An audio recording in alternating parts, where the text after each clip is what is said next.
Hi, welcome to this next episode of uh, Senior Power. Thank you for coming back.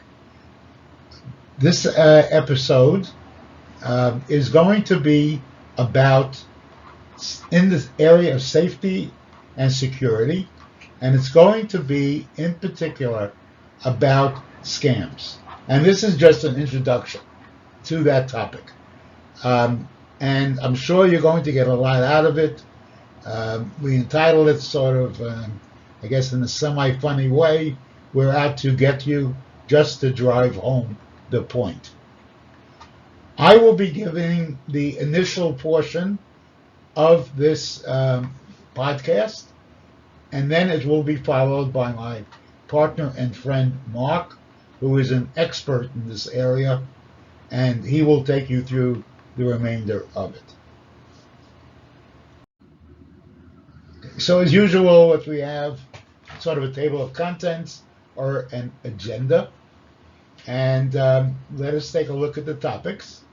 So first topic will be, as we always do again, we're going to review the purpose, procedures, and objectives of this podcast, so we're all on the same page, and you understand how this was developed, because we try to be as transparent as possible. And then we're going to introduce the topic again of safety and security, so that again we know what it is and what the areas are that we're going to cover. And then we're going to give you, in this podcast, basically an overview of the topic of scamming. It is a very complex topic. There are many, many different types of scams that are being perpetrated on seniors, and we all must be very cognizant of this. Then we will introduce the next episode, which will be on a particular type of scam, which is becoming more and more prevalent, and that is the so-called romance scams. And finally, as it is our practice, we will have questions and answers, and we hope that you will participate by sending emails or by going ahead and making comments and so forth below.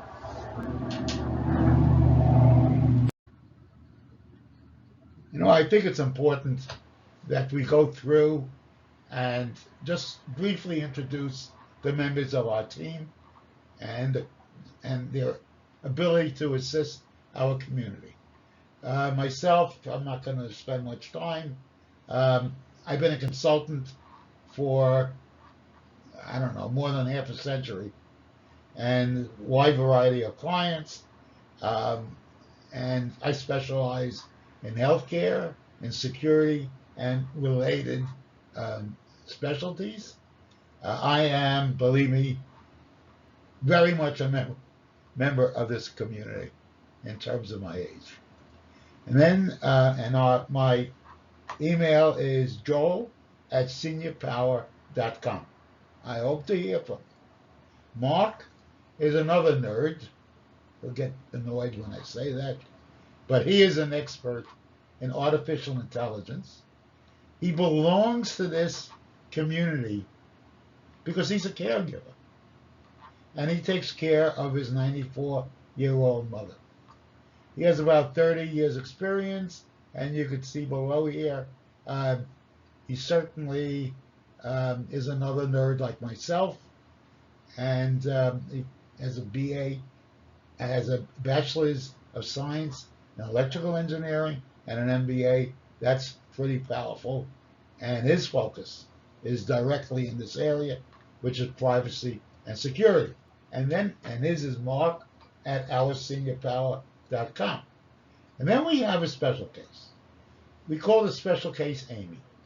Amy is actually generated by artificial intelligence. And we're going to use this to introduce you to that topic.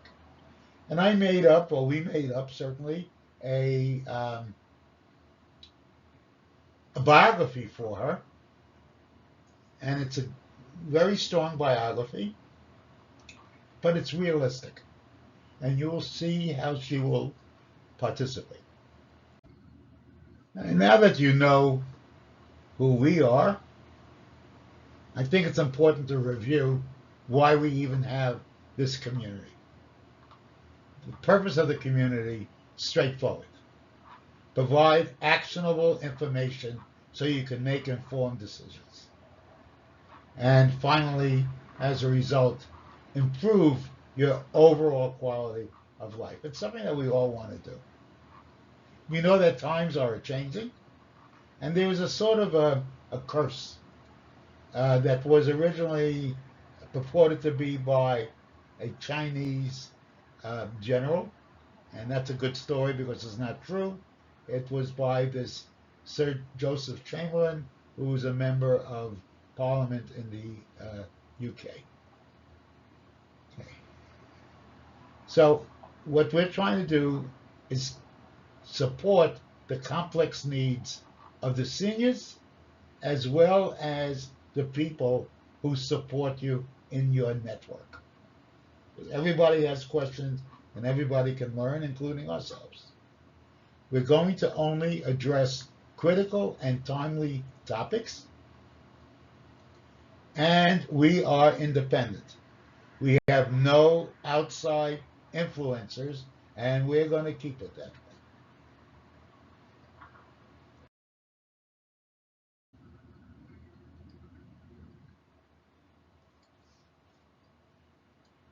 Okay. So, this topic, it's just going to introduce, as we may have mentioned before, the topic of scams, of people scamming our community. We are definitely a target. Be aware of that. And scams are not just about financial losses, although it's sort of all rolled up in one. The episode is about safeguarding your peace of mind, your trust in others, and of course, your independence, which can be lost quite easily. In this podcast, we're going to try to answer the question of why are seniors targeted and how to protect yourself from these things and your loved ones for providing you with support. At this point, I'm going to reintroduce to you Mark, who will take you through the details of this podcast as it relates to security.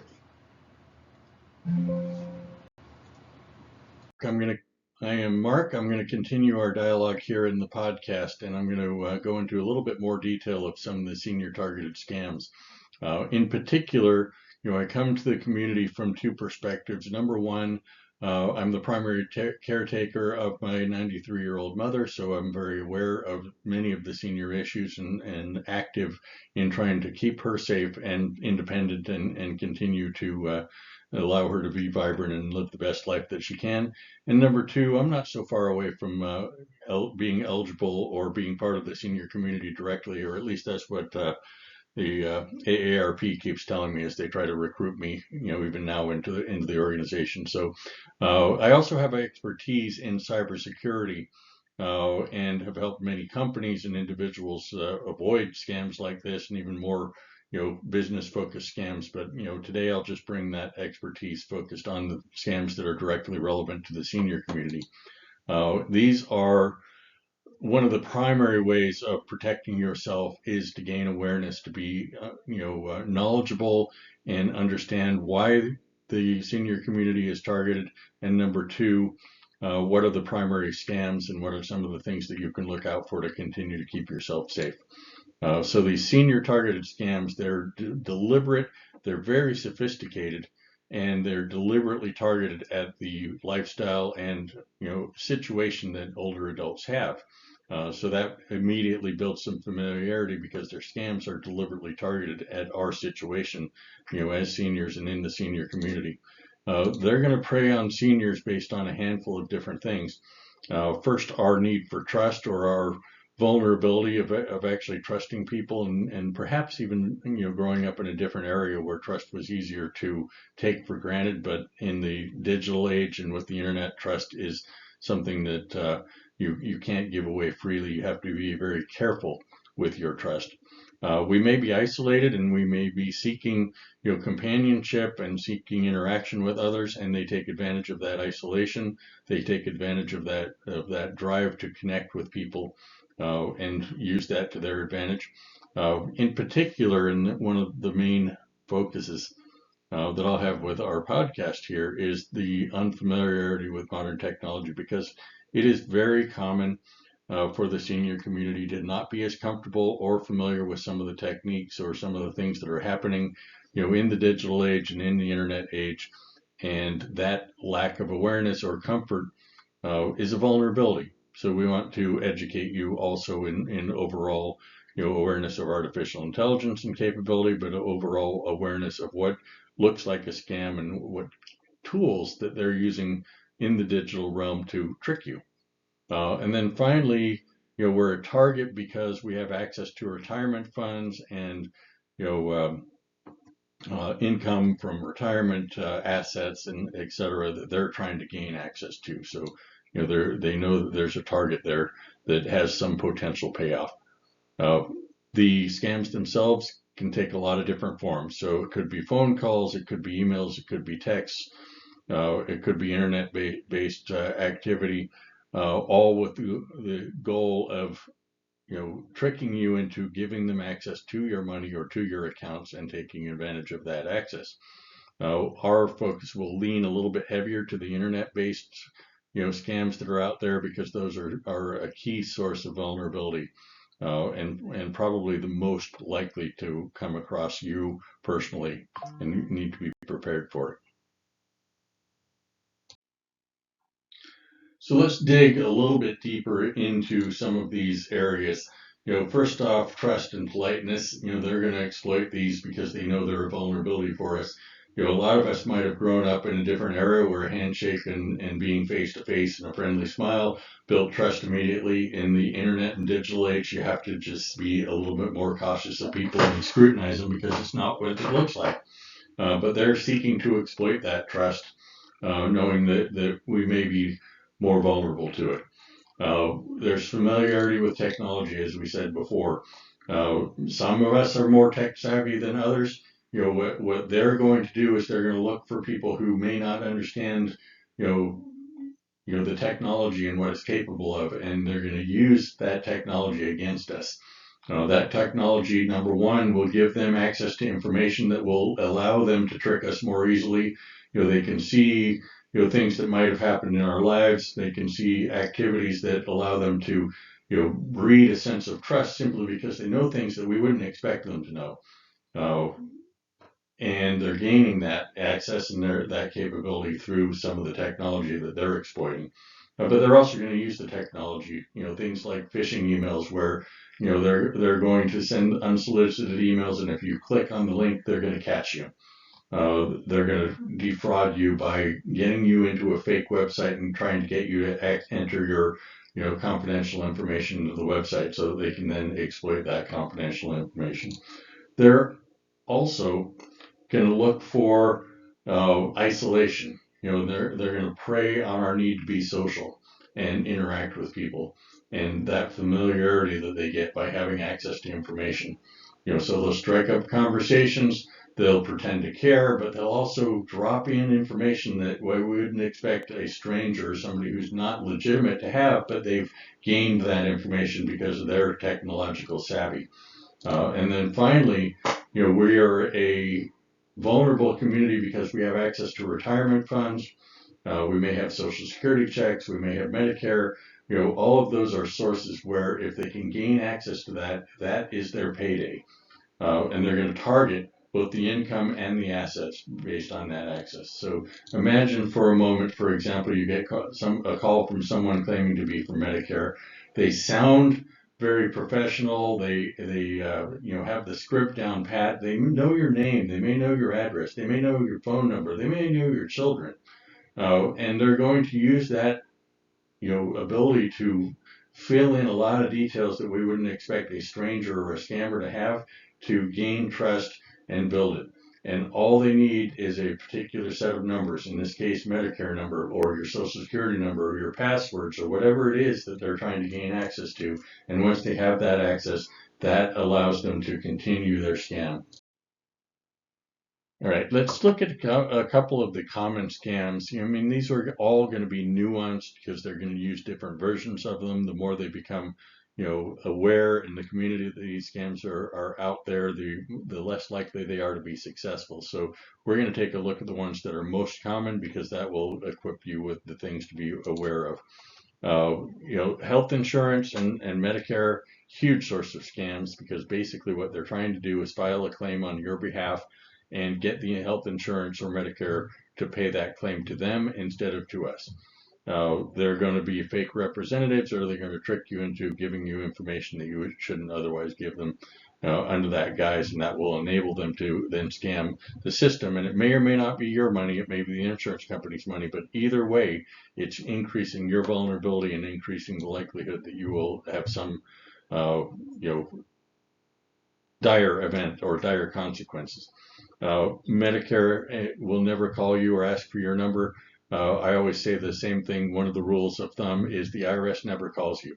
If somebody ever sends you an email or sends you a telephone call and says I'm from the IRS and I need something from you, it's a scam.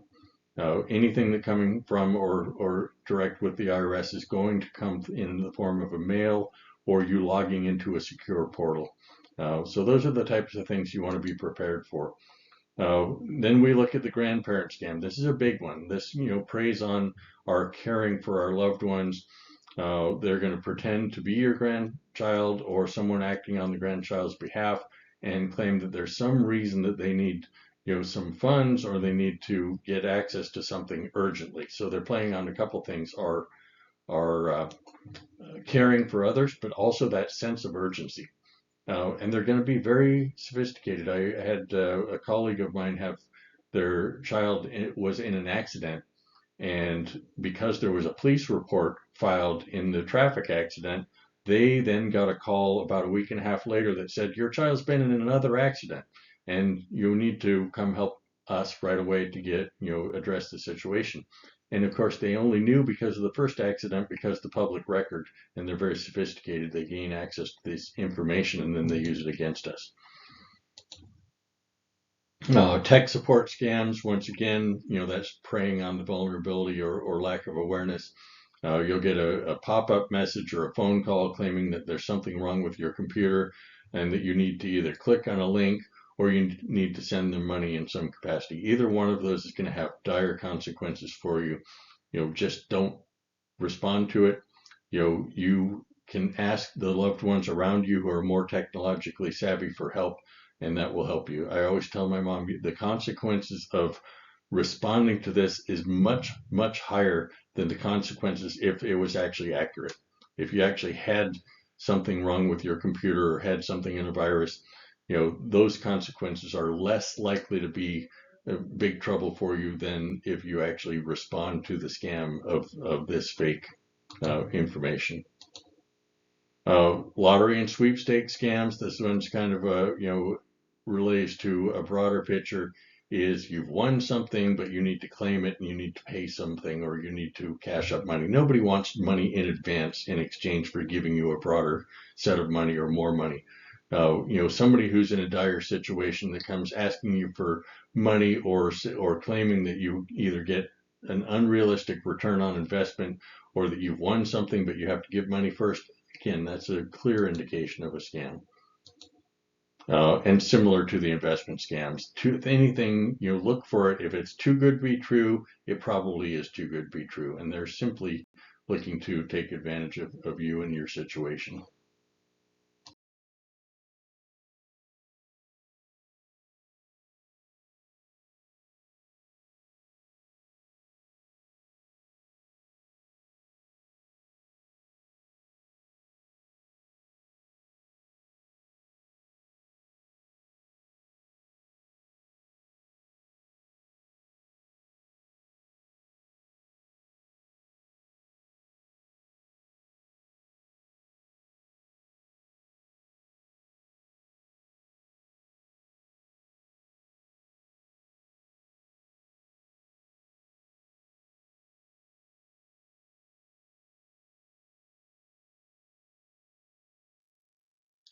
So let's now talk about a couple of the behaviors and activities that we can incorporate into our daily and repeatable habits that will help us avoid some of these scams.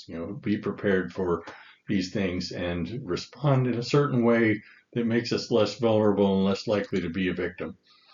First one is stay skeptical, especially of unsolicited calls or unsolicited emails for that matter, and use independent channels rather than the channel that they've reached out to you for. So if somebody calls and says, hey, I'm calling from your bank, I'm calling from your utility, I'm calling from the government, whatever it is, simply tell them, I need to verify who you are and your identity before I can provide any information or even respond to you. I'd like to hang up and call back on the official number. And how do I get hold of you if I do that? If they resist that, it's a scam. Legitimate companies will say, great, that's a great idea because we want to help you avoid being scammed. And then don't respond if they say, yes, here's the telephone number, here's the way to reach out to me.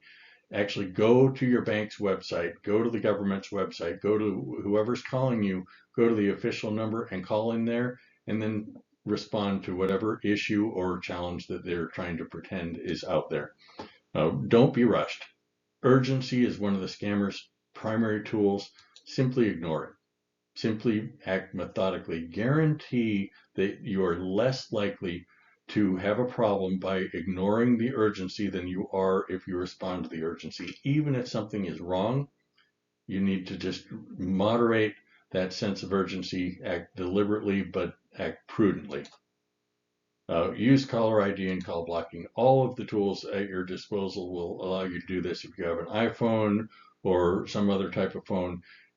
My rule of thumb is I do not allow my phone to ring unless the person's number is already into my phone book. And if it's important, they're going to leave a voice message. And then when I listen to that voice message, I can decide whether or not it looks like it's legit or not, and I can respond accordingly. And typically, like I said, if it's coming from utility, a bank account or something, I'm going to call back on the official number, not on the number that they brought to me. Educate yourself. If you're listening to this podcast, you have taken a step in the forward direction. So educate yourself about technology and what's capable. In one of the other podcasts, we talk a lot about artificial intelligence, and you will hear a lot about deepfakes. The ability of technology right now to fake voices, to fake video, to fake text messages, to fake websites is uncomparable to where it's ever been in the past. So you have to always have a sense of what capabilities are out there and what to avoid, because you need to know not to respond to these. And then learn little tricks like how to recognize phishing emails. Some of that is what we're talking about today, but some of it's looking at the address that it was sent from. When you're looking at your web browser and you want to make sure that it says HTTPS, that S means it's secure. If it doesn't have the HTTPS, it may not be something that you want to engage. So there's little techniques like that, probably a little beyond the scope of what we're talking about today, but things that will help you as you learn these type of things and avoid. Rule of thumb: never click on the links.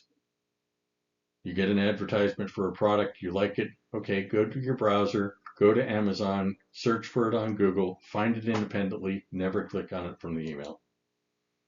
Shred sensitive documents. Again, there's also the physical aspect, so a lot of what we're talking about today is the digital aspect. There's the physical aspect. If it has your social security number, your Medicare or Medicaid number, any type of sensitive information on it, shred it. Don't just throw it in the garbage can. Generally, you can take it, I don't know if this is good or bad, but your address, your phone number, your name, those things are in the public domain. You don't have to waste your time and effort trying to shred everything, because that will actually impede your ability to keep up with it all, because we get so much mail, we get so much junk mail, so many things. Look for the sensitive things, insurance numbers, personal identification numbers, driver's license numbers, passwords. Those are things that you want to be really sensitive to and make sure that you dispose of them properly. And then have a trusted advisor, have a community of trusted advisors. Who do you call if somebody sends you something that looks a little bit suspicious? Again, that's one of the roles I play with my 93-year-old mother is I say, never click on the links, never respond to those phone calls. If you ever have a question, just call me. So find yourself somebody in your community, or find us because we're part of this community as well. You don't want to trust us outright either, just like we advise you in all other areas. You need to verify before you give your trust. But find some communities and some resources that you can reach out to when you are in question as to whether things are legitimate or not. And then, of course, report suspicious activity because, one of the ways that we are more effective as a community is we report the scams to our bank, we report the scams to the government officials, and that allows them to create more publicity and also counter the specific methods that they're using. All right, so we're going to go a little bit about more into the response. And again, if you fall for any of these, you don't take it personally, just respond to it. Just do the right thing in terms of protecting yourself from getting even further scammed.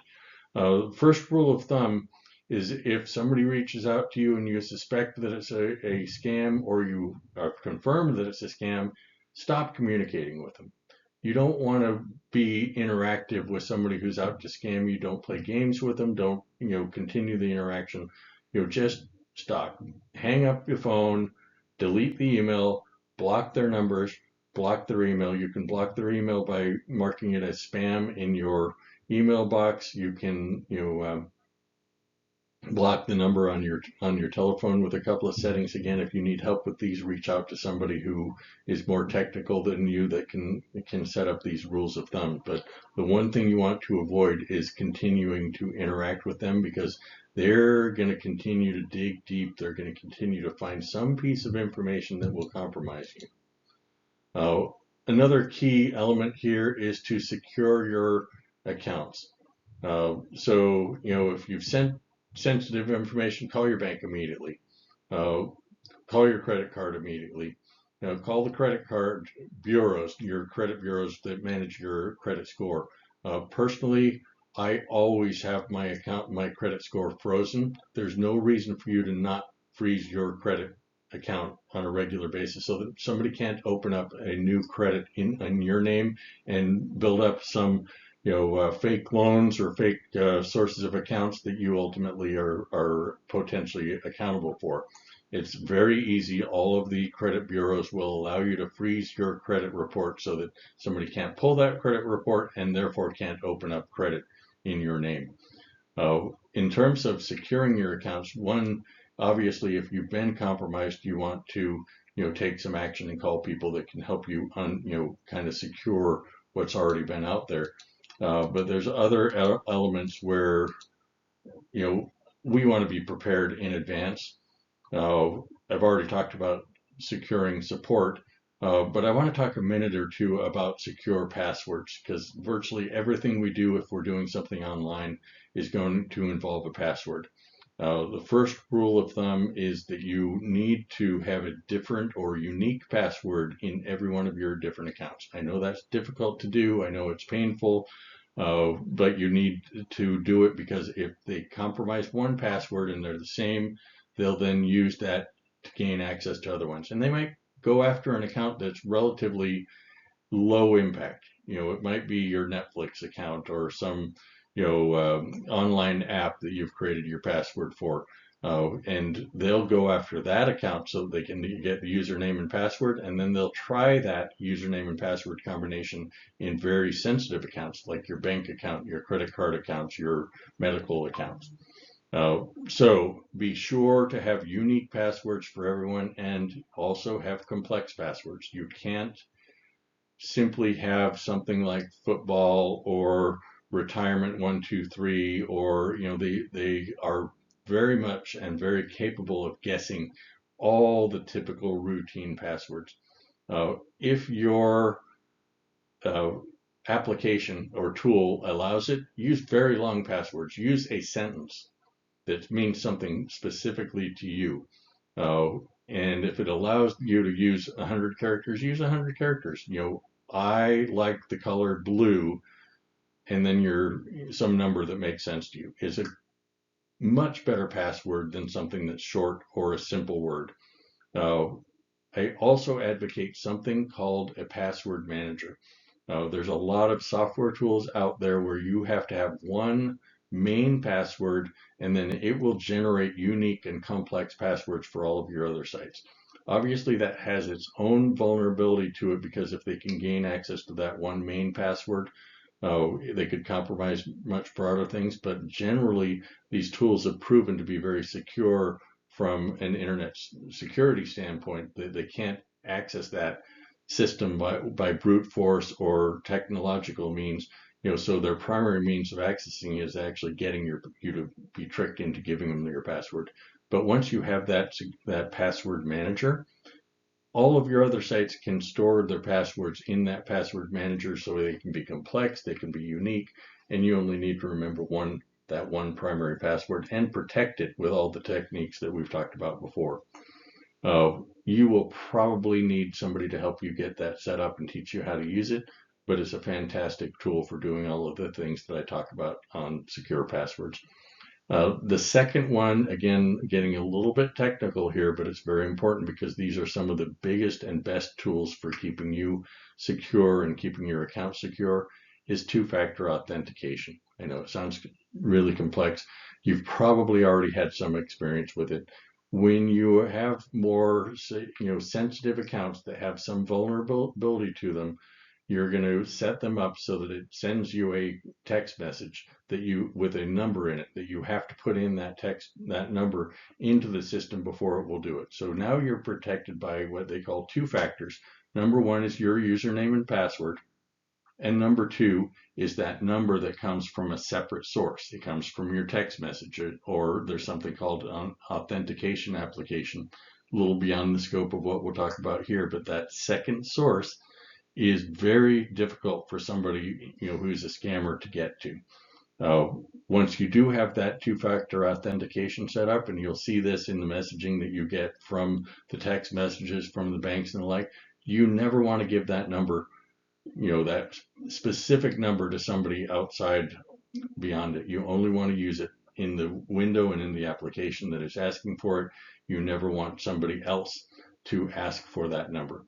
And generally, most of the banks and financial institutions will tell you, this number is for your personal use. Please don't share it with anybody else, and nobody at our bank will ever ask you for it. Right? So that's an important element to keep in mind.